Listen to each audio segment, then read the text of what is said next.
Today on Stamp TV, I'm going to feature the adorable stamp set You Say Goodbye and I Say Hello by Becky Ohlers, along with a fun background technique I like to call double letterpress. Aside from all the adorable images, one of the things I love about this stamp set are these cute little greetings in all different languages. Being on the internet, in the stamping forums and social networks, I've had the wonderful opportunity to meet stampers from all over the world. And now, with this amazing stamp set, I can send a card to my international friends in their own language. And many of you may have students away at college who have German, French, or Italian as part of their class roster. So wouldn't it be fun to send them a little card in a language they are studying? I also love this split chevron border. Chevrons are all the rage, and the more delicate size of this stamp allows for softer borders when working on a smaller canvas like a card. So let's get started on the double letterpress technique, adding a couple elements from Becky's stamp set to finish it off. Let me show you the tools and products you're going to need to do this technique. First, you're going to need a Cuttlebug folder, and I'm using the Stylized Flowers Cuttlebug folder. Then you're going to need some ink pads, and I'm using 3 of the Gina K Designs ink pads. I'm using Fresh Asparagus, Ocean Mist, and Honey Mustard. And then you're going to need an ink pad for the greeting, and I'm going to use the Memento Espresso Truffle. You're going to need a couple of sponge daubers. If you have the Tim Holtz sponge foam tool, that's fine. You can use that as well. And I'm going to use one marker. I have the Tranquil Teal Bic marker here. It's a great match to the Ocean Mist. You're also going to need a couple pop dots to complete the card, and you're going to need a Cuttlebug. Now, a couple of the stamps that I'm going to choose from this You Say Goodbye and I Say Hello stamp set. The first one is the split chevron border. And then I'm going to use the Bonjour stamp and the little open heart. So first, let's do the background technique. I'm going to grab my Cuttlebug here and set it up. And then what I'm going to do, let me close this up so I don't block your vision here of what I'm going to do. I'm going to open up the Cuttlebug folder, and I'm going to find the part of the folder where the image is not raised, but rather it's depressed into the folder. So that's this side. It's mostly flat, and then the flowers sink in and the branches and vines. This is the side I want to work with. And I'm going to start with some of this Fresh Asparagus ink. Now, I'm going to tap first all over because I really want to get the Cuttlebug folder inky. But then once I get a nice amount of ink on there, I'm going to slide the ink pad down almost like I was wood graining, just to give it a little bit of a texture and a little bit more evenness. So I'm going to slide that down like that and like that. Now, I'm going to place a piece of white cardstock inside this Cuttlebug folder, making sure that it's just on the inked areas, and close that up. Then, I'm going to open up the Cuttlebug folder and get my A plate and B plate, and then lay that folder on top, and then one more B plate. And I'm going to run that through. Now, if you're worried about not getting a deep enough impression, because each Cuttlebug is calibrated a little differently, you can always slip a little piece of cardstock on top just to tighten it up a little bit. But if you start to feel too much pressure, that might be too thick. I have a folded card here, so I'll just do a single. If you start to feel too much pressure, then it might be too much, so you don't have to do that. Like I said, every Cuttlebug folder is calibrated a little differently, so yours may be just fine without that. Okay, so now I'm going to take this out of the Cuttlebug folder, and now I have that neat letterpress look where that dark green ink became part of the background, and the raised area now is my image in white.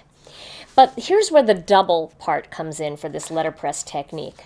I don't want to keep those flowers white, so what I'm going to do is take a little bit of this Ocean Mist ink And then I'm going to go direct to paper by rubbing the ink all over the surface here, and it's going to pick up on those white areas. Just like that. And what this is kind of brings to mind for me anyway is kind of reminds me of leather boots or leather belts where they have those beautiful embossed parts, and then those embossed parts are just shaded nicely with some sort of dye or stain. So I really like that look. Isn't that pretty? And my last step is to add a little bit of this honey mustard in here. I want to bring some brown tones into the card, so the honey mustard isn't too dark, and it'll just bring a little bit of warmth, and it will fill in some of those white areas. Now, you may like the white areas, and you can leave it just like this, but I want to show you how pretty this looks. So just grab a little bit of ink onto your sponge, and then kind of working from the outside like that, you can kind of tone it down a little bit. It gives it a little bit of copper look to it. And you can do it just in parts, like I'm doing, just kind of over some of the flowers and some of the branches. But it brings in a little bit more of that warm color. And you can bring some of that color into the green too. So you can kind of press down a little bit harder, and that'll give you some more browner areas inside some of the green areas that are depressed or embossed in, I should say. Debossed. You guys know what I'm talking about. Okay, so there's my background. Now, my next step is to create a little border that's going to go across, because this background is so pretty, it should be part of the focal image. So you don't want to do too much to cover this up, but I do want to add a nice border because this might just be a little bit too plain the way it is. So I'm going to grab another piece of white cardstock, and I'm going to get that chevron border. And the chevron works so well with the look of this technique. It kind of gives it that almost that Southwest feel. And I'm going to start with the Ocean Mist ink. I'm going to ink up this border real well with Ocean Mist. Sometimes I like to do it where I have my block laying over a piece of white cardstock with these lighter colors, so I can make sure that my clear stamp is completely inked up. Then I'm going to stamp that onto this piece of white. Make sure that it's completely pressed down because it is kind of a big stamp. There we go. There's that border. Now this border is very pretty, and it would look very pretty on here, but I feel like the whole look of it needs to be a little more distressed and even a little bit more subdued. So what I'm going to do is grab another sponge dauber and some of this fresh asparagus ink, and then I'm going to kind of rub some of that over this border, just to soften it a bit. And then I'm going to do the same thing using the honey mustard ink.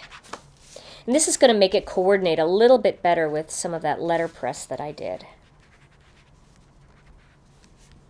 And also kind of makes it look a little bit more Southwest. You can see now that coordinates just a little bit, and you'll see when I cut this piece off or I show you my finished card project, you'll see how that looked.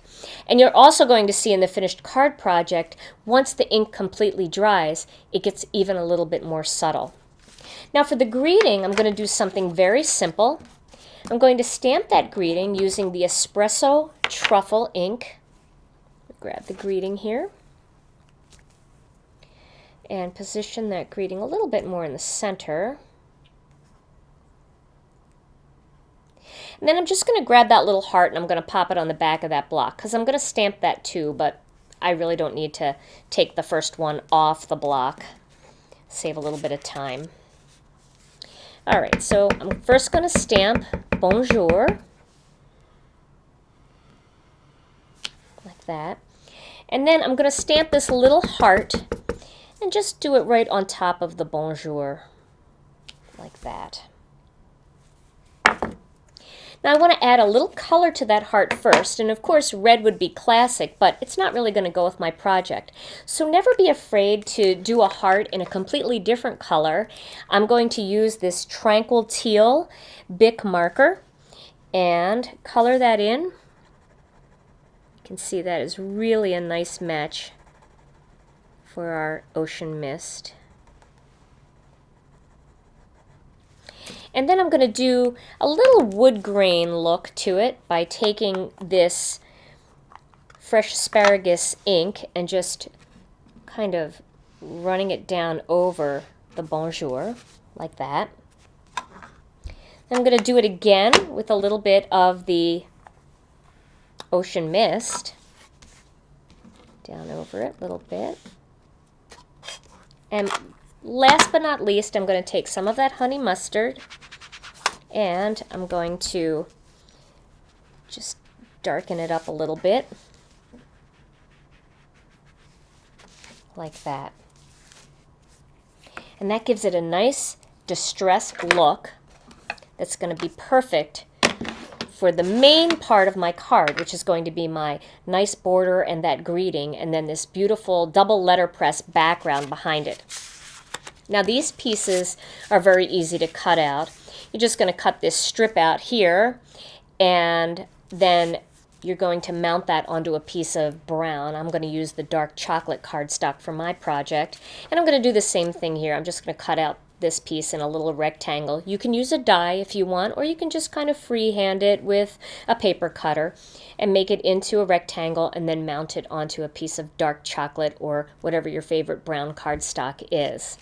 Now let me show you how all three of these pieces came together to make a finished card project.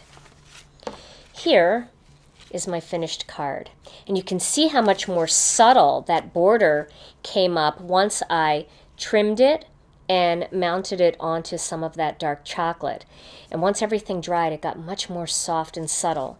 Same with the background.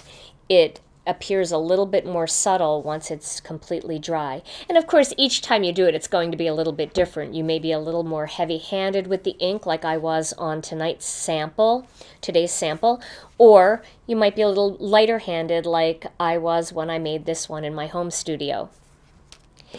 And here I just cut out that little strip, put it on some dark chocolate, and then I popped this little greeting on top using some 1/4-inch pop dots, and that gave it just a little bit more dimension. And the whole card panel was put onto a piece of our ocean mist cardstock, which I made into a card base. Many of us are fortunate enough to be bilingual or to have parents and grandparents who speak several languages. We may even have relatives living overseas who would love to receive a card in their native language. You can mix and match these greetings and images with other sets in your collection to increase your options and have the perfect hello for everyone on your card making list.